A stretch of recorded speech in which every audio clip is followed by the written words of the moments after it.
Hi നമസ്കാരം പ്രിയപ്പെട്ടവരെ. കുറച്ച് നാളായല്ലോ നമ്മൾ ജെറുസലേം മാലപ്പടക്കത്തിൻ്റെ വീഡിയോ ഒക്കെ കണ്ടിട്ടല്ലേ. അപ്പം ഞാൻ ജസ്റ്റ് ഇങ്ങനെ എന്തായാലും പുതിയ ന്യൂസൊക്കെ ഉണ്ടാകുന്ന ഇങ്ങനെ സെർച്ച് ചെയ്ത് നോക്കുമ്പം ഈ ജെറുസലേം ബങ്കറിനകത്ത് നിന്നുകൊണ്ട് കുരയ്ക്കുന്ന മറ്റൊരു വേട്ടാവളിയെത്തിയ അമ്മായിയുടെ ഒരു വീഡിയോ കണ്ട്. സത്യം പറയാം, ഇത് കണ്ടപ്പോഴത്തേക്ക് എന്താ പറയുക, ഞാൻ ചിരിച്ചു എന്നുള്ളതാണ്. പക്ഷെ നമ്മുടെ ഈ ഒരു സഹോദരനുണ്ടല്ലോ, ഇതിന് കൃത്യമായിട്ടൊരു മറുപടിയും കൊടുത്തിട്ടുണ്ട്. ഈ പലസ്തീൻ ഇസ്രായേൽ യുദ്ധം നടക്കുന്ന സമയത്താണ് ഈ അമ്മായി പൊന്തി വന്നത്. ബങ്കറിനകത്ത് ഇരുന്നുകൊണ്ട് ഇവിടുത്തെ ചില ചലഞ്ച് ചാനലിനും കർമ്മ കക്കൂസിനൊക്കെ ലൈവായിട്ട് വീഡിയോ ചെയ്തു കൊടുക്കുകയും അല്ലെ അവിടുന്ന് ലൈവായിട്ട് ന്യൂസുകൾ ഇങ്ങോട്ട് കൊടുത്തുകൊണ്ടിരുന്ന ഒരു വേട്ടാവളിയത്തെയാണ് നിങ്ങളിപ്പോൾ ഈ കാണാൻ പോകുന്ന പുതിയ തരം ജെറുസലേം അമ്മായി. സംഭവം അമ്മായിക്ക് ഭയങ്കര സന്തോഷം കേട്ടോ. കാരണം ഇസ്രായേലിലാണെങ്കിലുണ്ടല്ലോ, അവിടെ ബങ്കറിനകത്ത് നിന്ന് അമ്മായി നൃത്തം ചവിട്ടി അങ്ങോട്ട് ആഹ്ലാദിക്കുക. കാരണം അതുപോലത്തെ സന്തോഷിക്കാവുന്ന ഒരു വകയാണല്ലോ ഈ തദ്ദേശ സ്വയംഭരണ തെരഞ്ഞെടുപ്പിൽ നമ്മുടെ കേരളത്തിൽ നിന്നും മിന്നും വിജയം നേടി BJP തിരുവനന്തപുരം കോർപ്പറേഷൻ പിടിച്ചത്. അത് ചെറിയ കളി വല്ലതും ആണോ? എന്തായാലും ഈ ഒരു കോർപ്പറേഷൻ പിടിച്ചതിന് ശേഷം അമ്മായി ഭയങ്കര സന്തോഷത്തിലാണ്. പക്ഷേ ഈ അമ്മായി കാണാത്ത 2-3 കാര്യങ്ങൾ ഇപ്പം പുതുതായിട്ട് ഇവിടെ ഉടലെടുക്കുന്നുണ്ട്. ഒരു കോർപ്പറേഷൻ പിടിച്ചപ്പോൾ ഇതാണ് സ്ഥിതിയെങ്കിൽ ഈ കേരളം കൊടുത്താലുള്ള ഒരു അവസ്ഥ എന്താവും എന്നുള്ളതിനെ കുറിച്ചിട്ട് നിങ്ങളൊന്ന് ചിന്തിച്ചു നോക്കിയേ. ഈ വീഡിയോ നിങ്ങൾ മുഴുവനായിട്ടൊന്ന് കാണുക. കണ്ടതിന് ശേഷം നിങ്ങൾ കൃത്യമായിട്ട് നിങ്ങളുടെ കമൻറ്റുകൾ രേഖപ്പെടുത്തുക. എന്തായാലും അമ്മായി ഇല്ലെങ്കിലും അമ്മായിക്ക് പകരം അമ്മായിയുടെ അനുയായിയായിട്ട് കുറച്ച് വേട്ടാവളിയത്തിമാരും വേട്ടാവളിയന്മാരെല്ലാം ഇന്ന് ഇസ്രയേലിൽ കിടന്നുകൊണ്ട് ഇങ്ങനെ അങ്ങോട്ട് അഴിഞ്ഞാടുന്നുണ്ട്. കേരളത്തിൽ മാത്രമല്ല, രാജ്യത്തിൻ്റെ വിവിധ സംസ്ഥാനങ്ങളിൽ ഈ സംഘപരിവാർ ഓളികൾ ഈ പാവം പഠിച്ച ക്രൈസ്തവ സമൂഹത്തെയും ഇവിടുത്തെ ന്യൂനപക്ഷങ്ങളെ വേട്ടയാടുന്നതൊന്നും ഇവളൊന്നും കാണുന്നില്ല. കാരണം ഇവക്കൊക്കെ ജെറുസലേമിൽ നിന്ന് മാക്സിമം കിട്ടേണ്ടതൊക്കെ അങ്ങ് കിട്ടുന്നുണ്ടല്ലോ. എന്തായാലും വീഡിയോ കണ്ടു നോക്കിക്കോളൂ.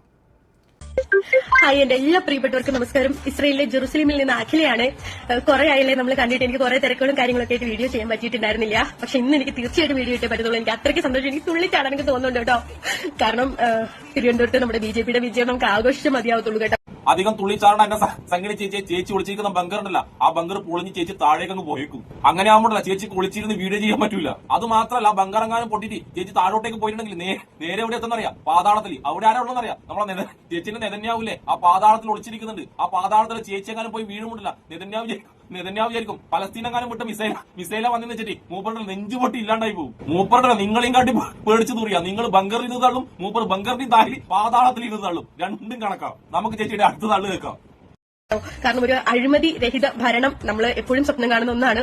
അത് കഴിഞ്ഞ കുറെ കാലമായിട്ട് നമ്മുടെ മോദിജിയുടെ ഭരണത്തിൽ നമുക്ക് കാണാൻ സാധിക്കുന്നുണ്ട്. കാരണം സ്വന്തമായിട്ട് ഒരു വീടോ വാഹനവും ഇല്ലാത്ത ലോകത്തിലെ ആദ്യത്തെ പ്രധാനമന്ത്രിയാണ് നമ്മുടെ മോദിജി അല്ലേ. അപ്പം അദ്ദേഹം സ്വപ്നം കണ്ട ഒരു ഇന്ത്യ നമുക്കിപ്പം കാണാൻ സാധിക്കുന്നുണ്ട്. കാരണം ലോക നേതാക്കളൊക്കെ ഇന്ത്യയിലേക്ക് നോക്കിക്കൊണ്ടിരിക്കുന്ന ഒരു കാഴ്ച നമുക്ക് കാണാൻ പറ്റുന്നുണ്ട്. ഇന്ന് ഭാരതം അദ്ദേഹത്തിന്റെ കയ്യിൽ അത്രയും സുരക്ഷിതമാണ്. ഭയങ്കര സുരക്ഷിതമാണ് ഭാരതം. പക്ഷേ ഉണ്ടല്ല, ഇലക്ഷൻ എടുക്കുമ്പോൾ ചെറുതായിട്ടൊന്ന് പണിപാടും. പ്രത്യേകിച്ചിട്ടുണ്ടല്ല, BJP തോക്കാൻ സാധ്യതയുള്ള സംസ്ഥാനങ്ങളിലാണ് ഇലക്ഷൻ എങ്കിൽ നല്ലോണം പണിപാടും. പിന്നെ ചേച്ചി അതിന്റെ അടുക്ക് എന്ത് തള്ളാ തള്ളിയത്? മോദിജിക്ക് വീടില്ല, വസ്ത്രമില്ല, വാഹനമില്ല, എന്തെല്ലാം തള്ളാന്ന് ചേച്ചി. സാധാരണ ചേച്ചി ഈ തള്ളൊക്കെ തള്ളുന്നത് പാതാളത്തിൽ വെച്ചിരിക്കുന്ന നെതന്യാവിന് വേണ്ടിയിട്ടല്ല. ഇതിപ്പോ ആദ്യമായിട്ടല്ല നമ്മൾ ജിക്ക് വേണ്ടി ഇമാതിരി തള്ളുന്നത്. ഇമാതിരി തള്ളലും നിങ്ങൾ തള്ളുമ്പോഴല്ല ആൾക്കാരെന്ന് വിചാരിക്കും അറിയാം നമ്മളെ മൂത്തജി തെരുവിലെ കിടക്കുന്നതെന്ന്. ഭക്ഷണം കഴിക്കാനായിട്ട് പഴങ്കഞ്ഞി കുടിച്ചിട്ടാണ് നമ്മളെ ജീവിക്കുന്നതെന്ന് നിങ്ങൾ തള്ളു കേൾക്കുമ്പോൾ തോന്നുക.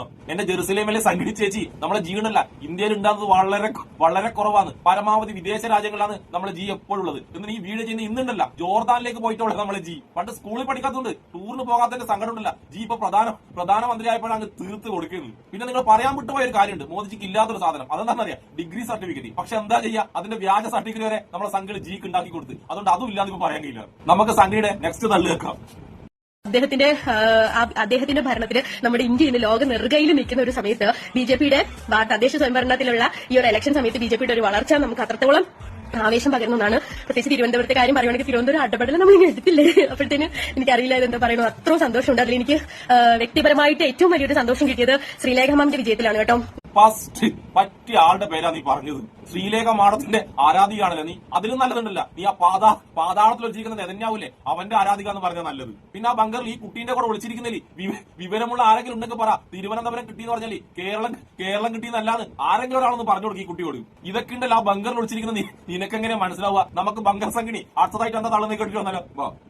അപ്പം ഈ ശ്രീലേഖമാരുടെ കാര്യത്തിൽ നമ്മൾ പറയുകയാണെങ്കിൽ സാമ്പത്തികപരമായും വിദ്യാഭ്യാസപരമായും സാംസ്കാരികപരമായും ഒക്കെ ഒരുപാട് ഉയർന്ന തലത്തിൽ നിൽക്കുന്ന അവർക്ക് ജനങ്ങളുടെ ഇടയിലേക്ക് ഇറങ്ങി വർക്ക് ചെയ്യുമ്പോൾ നമുക്ക് തന്നെ ചിന്തിക്കാനുള്ള ഒരു കഴിവുണ്ടല്ലോ. നമുക്ക് തന്നെ അറിയാം അവർ സാമ്പത്തികപരമായിട്ട് അത്യാവശ്യം നല്ല സ്റ്റേബിൾ ആണ്. ഒരിക്കലും ജനങ്ങളുടെ നികുതി പണത്തിൽ നിന്ന് കൈയിട്ട് വാരി കുടുംബം നന്നാക്കേണ്ട കാര്യം അവർക്കില്ല. അതുകൊണ്ട് അപ്പൊ പാവങ്ങളാണ് കൈയിട്ട് വാരുന്നതെന്നാണ് സംഗീണി ചേച്ചി പറയുന്നത്. ഇതാണ് ഈ ഉന്നത കുല സംഗീണികളുടെ കുഴപ്പം. ഇവരാരും കൈയിട്ട് വരില്ല, ഉന്നത കുലക്കാർ ആരും കൈയിട്ട് വരില്ല, പാവങ്ങൾ മാത്രമേ കൈയിട്ട് വരൂ. ഈ ശ്രീലേഖ മാഡം ഉണ്ടല്ല, ക്ഷത്രിയ സ്ത്രീ ആയതുകൊണ്ട് അവർ കൈയിട്ട് വരില്ല എന്നാണ് ഈ സംഗീണി പറയുന്നത്. എന്റെ ജെറുസലേമിലുള്ള ഉന്നത കുല സംഗീണി ഈ കൈയിട്ട് വരുന്നുണ്ടല്ല, ഉത്തരേന്ത്യയിൽ കൈയിട്ട് വരുന്നത് വെച്ചും ഉന്നത കുലക്കാരായ സമ്പന്നരായ സംഘികൾ തന്നെയാണ്. എന്നിട്ട് പാലം പണിക്ക് കോൺട്രാക്ട് എടുക്കുന്ന ആൾക്കാർക്ക് കമ്മീഷൻ വാങ്ങിയിട്ടുണ്ടല്ല, സംഘികൾ കീശ നിറയ്ക്കുന്നു. എന്നിട്ടുള്ള ഒരാഴ്ച കഴിയുമ്പോൾ ആ പാലം പൊളിഞ്ഞു വീഴേന്ന് എന്റെ സംഘിണിയെ. അതുപോലത്തെ ഒരു അവസ്ഥയുണ്ടല്ല നമ്മളെ പപ്പനാഭന്റെ മണ്ണായ തിരുവനന്തപുരത്തും കാണാൻ പോവുകയാണ്. പാലങ്ങൾ പൊളിഞ്ഞു വീഴുന്ന കാഴ്ച ഉണ്ടല്ല എനിക്ക് തിരുവനന്തപുരത്തും കാണാൻ പറ്റും. പിന്നെ ചേച്ചി പറഞ്ഞില്ല സമ്പന്നന്മാർ കക്കൂലാന്ന്. അതിന്റെ ഏറ്റവും നല്ല ഉദാഹരണം ഉണ്ടല്ല, ചേച്ചിന്റെ ബങ്കറിന്റെ തായിൽ പാതാളത്തിൽ ഒളിച്ചിരിക്കുന്ന ഒരാളുണ്ട്. അയാൾ തന്നെയാണ് നെതന്യാഹു. അഴിമതി കേസിലുണ്ടല്ല വിചാരണ നേടാതിരിക്കാൻ വേണ്ടിയിട്ടാണ് നിന്റെ നെതന്യാഹു ഉണ്ടല്ല ഗസയിലേക്ക് ഇങ്ങനെ അക്രമം നടത്തിക്കൊണ്ടിരിക്കുന്നത്. എന്നിട്ട് ആ പാതാളത്തിലിരിക്കുന്ന അഴിമതിക്കാരന്റെ തലേന്റെ മുകളിൽ നിന്നിട്ടാണ് ഈ സംഘിണി തള്ളുന്നത് സമ്പന്നന്മാർ കക്കൂലാന്ന്. കുറച്ചൊരു ഉളുപ്പ് വേണ്ട ഉന്നത കുല സംഘിണി. നമുക്ക് ഈ സംഘിണിയുടെ അവസാനത്തെ തള്ളും കൂടി കേട്ടിട്ട് വരാം. ജനങ്ങളിലേക്ക് ഇറങ്ങിച്ചെന്ന് ജനങ്ങൾക്ക് വേണ്ടിയാണ് നമ്മുടെ BJP ഭാരതീയ ജനതാ പാർട്ടി എപ്പോഴും നിന്നുകൊണ്ടുള്ളത്. നിങ്ങൾ ഈ പ്രാവശ്യത്തെ ഭാരതീയ ജനതാ പാർട്ടി നിർത്തിയിരിക്കുന്ന കാൻഡിഡേറ്റ്സിനെ നോക്കിയാൽ മതി. അവരുടെ ഒരു ബാക്ക്ഗ്രൗണ്ട് നിങ്ങൾ എപ്പോഴും ചെക്ക് ചെയ്താൽ മതി. അവർക്ക് പൈസയോട് വലിയ ആക്രാന്തമോ അല്ലെങ്കിൽ അഴിമതി കാണിച്ചിട്ട് കുടുംബം നന്നാക്കാനുള്ള ആഗ്രഹമൊന്നും ഇല്ല. ജനങ്ങൾക്ക് വേണ്ടിയിട്ട് നിൽക്കണം എന്നുള്ള ആഗ്രഹത്തിലാണ് ഇറങ്ങിയത്. അതുകൊണ്ട് തന്നെ പല ഉന്നത കുല സംഘടന പറഞ്ഞത് സത്യമാണ് കേട്ടാ. അതിന്റെ ഏറ്റവും വലിയ ഉദാഹരണം ഉണ്ടല്ല, ഇപ്പൊ തിരുവനന്തപുരം മേയറായി നിൽക്കാൻ വേണ്ടി പോകുന്ന VV രാജേഷ് ഉണ്ടല്ല, VV രാജേഷ് അക്കാര്യത്തിൽ ബെസ്റ്റ് ആണ്. ചെറിയ കാലഘട്ടം കൊണ്ടാണ് VV രാജേഷ് കോടിക്കണക്കിന് ഉറുപ്പി ഉണ്ടാക്കിയത്, ആരും അറിയാതെ. ഇത് വേറെ പാർട്ടിക്കാർ പറയുന്ന ആരോപണമല്ല കേട്ടാ, നിന്റെ സംഖ്യകൾ തന്നെയാണ് ഈ ആരോപണം ഏറ്റവും കൂടുതൽ പറഞ്ഞിട്ടുള്ളത്. പിന്നെ വേറൊരാള് എടുത്ത ലോൺ തിരിച്ചടക്കാതെ നമ്മുടെ ടോർച്ച് സുരേഷ്, അതും അടിപൊളിയാണ്. ആ ലോൺ അടക്കാത്തതിന്റെ പേരിൽ ഒരു പാവപ്പെട്ട BJP കൗൺസിലർ കുറച്ചു കാലം മുന്നെയാണ് ആത്മഹത്യ ചെയ്ത് കേട്ട സംഘിണി. പിന്നെ വേറൊരാള് കർണാടകയിൽ ഭൂമി കുംഭകോണം നടത്തിയ നമ്മുടെ ചന്ദ്രശേഖര മുതലാളി ബെസ്റ്റ്. പിന്നെ അതിലും മുടുമുടുക്കൻ ആരാന്നറിയാം, കള്ളപ്പണത്തിന്റെ പേരിൽ മൊത്തം പണം അടിച്ചു മാറ്റിയ നമ്മുടെ ഉള്ളി സുരേന്ദ്രൻ. എല്ലാം കണക്കാം. അതുകൊണ്ട് തന്നെ സംഘിണി ചേച്ചി അഴിമതിക്കാരുടെയും തട്ടിപ്പുകാരുടെയും ലിസ്റ്റ് എടുത്താണ്ടല്ല BJP-ക്കാർ ലിസ്റ്റ് ഞാൻ പറയാന്നുണ്ടല്ല, ഒരു മാസം പറഞ്ഞാലും തീരൂല. അതുകൊണ്ട് ഞാൻ അധികം പറയാൻ നിൽക്കുന്നില്ല. അതുകൊണ്ട് എന്റെ ജെറുസലേമിലുള്ള സംഘിണി ചേച്ചി ഉണ്ടല്ല, ആ ബങ്കറിൽ ഇരുന്നിട്ട് അധികം തുള്ളാൻ നിൽക്കണ്ട. ഞാൻ നേരത്തെ പറഞ്ഞ പോലെ ആ ബങ്കറക്കാരൻ പൊളിച്ചിട്ടുണ്ടല്ല, നേരെ താഴെ പാതാളത്തിലെത്തുക. ആ പാതാളത്തിൽ ചേച്ചിന്റെ എല്ലാമായ നെതന്യാഹു ഇരിക്കുന്നുണ്ട്. നെതന്യാഹുവിന് നെഞ്ചത്തെങ്ങാനും ചേച്ചി വീട്ടിട്ടുണ്ടല്ല. ഞാൻ നേരത്തെ പറഞ്ഞ പോലെ തന്നെ പലസ്തീൻ വിട്ട മിസൈലാന്ന് വെച്ചിട്ട് അറ്റാക്ക് വന്നിട്ട് അപ്പൊ തന്നെ നിങ്ങൾ വീര പരാക്രമിയായ നെതന്യാഹു തീർന്നു പോകും. അപ്പൊ ഇപ്പോഴും ബങ്കറിൽ ഒളിച്ചുകൊണ്ട് തന്നെ തള്ളുന്ന എന്റെ സംഘിണി ചേച്ചിക്കും എന്നെ ഇഷ്ടപ്പെടുന്ന എല്ലാവർക്കും എന്റെ ഒരു നല്ല സുലാൻ. ജെറുസലേമിൽ നിന്നും നമ്മുടെ മാലപ്പടക്കത്തിന്റെ അനുയായി ബങ്കറിൽ നിന്നാണ് ഈ ഒരു വാർത്ത ചെയ്തിരിക്കുന്നത്. അതായത് തിരുവനന്തപുരം കോർപ്പറേഷനിൽ BJP ജയിച്ചപ്പോഴത്തേക്ക് അമ്മായിക്ക് തുള്ളിച്ചാടാൻ പറ്റുന്നില്ല എന്നുള്ള ആരെങ്കിലും ഒരു ടിക്കറ്റ് എടുത്ത് കൊടുത്തിട്ട് സത്യപ്രതിജ്ഞ ചെയ്യുന്നതിന് മുമ്പ് തന്നെ ഈ അമ്മച്ചി ഒന്ന് തിരുവനന്തപുരം കോർപ്പറേഷനിൽ എത്തിച്ചുകൊടുക്കുക. ആ സത്യപ്രതിജ്ഞയെങ്കിലും കണ്ട് ആ മനസ്സൊന്ന് തളിർക്കട്ടെ, ഒന്ന് കുളിർക്കട്ടെ. പക്ഷെ അമ്മച്ചി അറിയേണ്ട മറ്റൊരു കാര്യമുണ്ട് കേട്ടോ. ഈ ക്രിസ്മസിന് രണഗീതം പാടണം എന്ന് പറഞ്ഞുകൊണ്ട് സംഘപരിവാർ പ്രസ്ഥാനങ്ങൾ വല്ലാത്ത രീതിയിലുള്ള പ്രശ്നങ്ങൾ ഇപ്പോൾ തിരുവനന്തപുരത്ത് സൃഷ്ടിക്കുന്നുണ്ടെന്നുള്ള ഏറ്റവും ലേറ്റസ്റ്റ് ആയിട്ടുള്ളൊരു വാർത്ത വരുന്നുണ്ട്. അതുപോലെ തന്നെ കാത്തിരുന്ന് തന്നെ അങ്ങോട്ട് മേടിച്ചോളൂ, കൈ നിറയെ അങ്ങോട്ട് കിട്ടിക്കോളും. അപ്പം അതിന് വലിയ താമസമൊന്നും കാണുന്നില്ല. ഒരു കോർപ്പറേഷൻ പിടിച്ചപ്പോൾ ഇതാണെങ്കിൽ തൃശ്ശൂർ പിടിച്ച നമ്മുടെ ഗോവിന്ദ് തമ്പുരാൻ കാണിക്കുന്നത് എന്തൊക്കെയാണെന്നുള്ള കണ്ടല്ലോ അല്ലേ. തൃശ്ശൂരിൽ ഈ തെരഞ്ഞെടുപ്പിൽ അവിടെ എത്ര സീറ്റാണ് BJP പിടിച്ചതെന്നും കണ്ടു കാണുമല്ലോ അല്ലേ. അപ്പോൾ നമുക്ക് കാത്തിരുന്ന് തന്നെ കാണാം. സംഘിണി അമ്മായിയുടെ മറ്റൊരു വേർഷനുമായിട്ട് വീണ്ടും കാണുന്നവരെ നിങ്ങൾക്ക് എല്ലാവർക്കും ബൈ.